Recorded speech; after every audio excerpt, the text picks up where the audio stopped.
కారణం మాటిచ్చి మోసం చేశారు. సంపూర్ణ రుణమాఫీ, రైతు రుణమాఫీ, డ్వాక్రా రుణమాఫీ ప్లస్ వాళ్ళు అన్యాయం అయిపోయారు అక్కడ. ఎట్లాగంటే నువ్వు అప్పులు కట్టద్దు వడ్డీలతో సహా నేను వచ్చి కడతానని చెప్పాడు 14 ఆయన.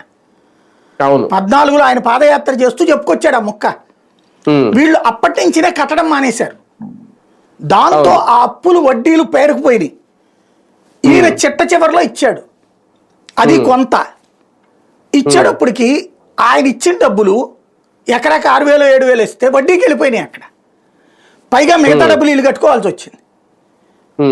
పెద్ద అప్పులు చేసిన వాళ్ళు అన్యాయం అయిపోయారు కంప్లీట్గా.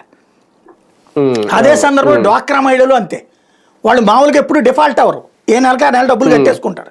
అవసరమైతే మిగతా గ్రూప్ సభ్యులు కలిపి కడతారు. అట్లాంటి వాళ్ళు ఫస్ట్ టైం 20 to 30% డిఫాల్ట్ అయ్యారు వాళ్ళు.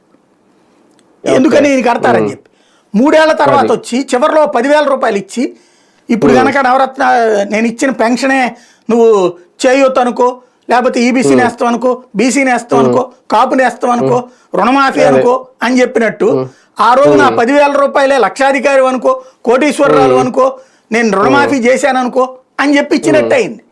ఆ డబ్బులతో ఏమయ్యారు వాళ్ళు? దారుణంగా అన్యాయం అయిపోయారు వాళ్ళు. ఒక్కొక్కరికి వడ్డీలు దారుణంగా పట్టాయి వడ్డీలు. ఎందుకంటే అప్పు తీర్చకపోతే అప్పు వడ్డీ మళ్ళీ ప్రతి ఏడాది ఈ డబ్బులు మొత్తం మీద వడ్డీ పడుతుంది కదా. అట్లాగే అప్పులు పాలైపోయారు వాళ్ళు. నమ్మారు చాలా మంది. విపరీతమైన ఆగ్రహానికి కారణం